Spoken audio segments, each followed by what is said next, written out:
so amazing when you develop a relationship with nature.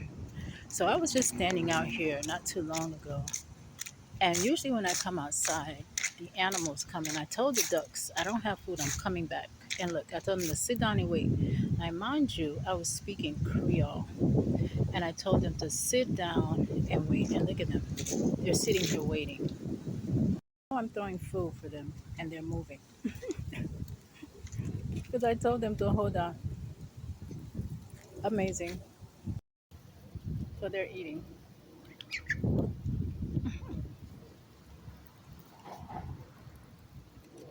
It's just amazing. Uh-oh, no fighting. Be kind. There's enough for all of you. There's always enough. Oh, look at Mr.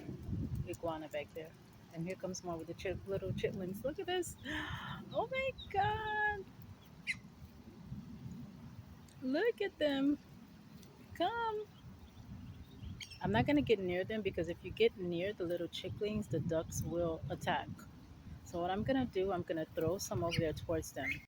She's protecting, or he protecting the children. Look. Oh gosh.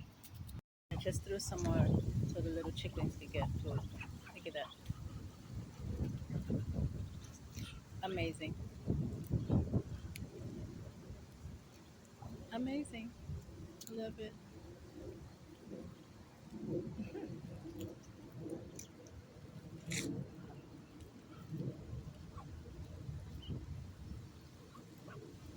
And more. Oh my god. No, no, no.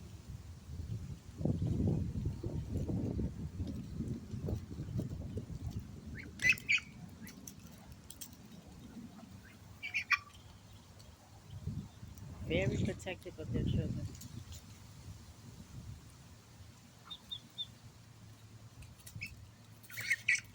Ah,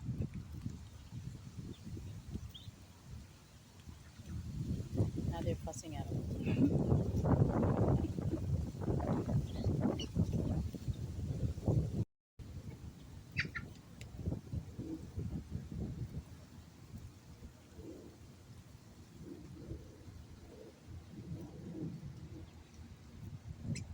And usually people feed them bread, but I don't feed the animals bread. I feed them chia seeds, dried rice, quinoa, and sometimes unsalted nuts, especially for the little chicklings. Sorry, the little ducklings.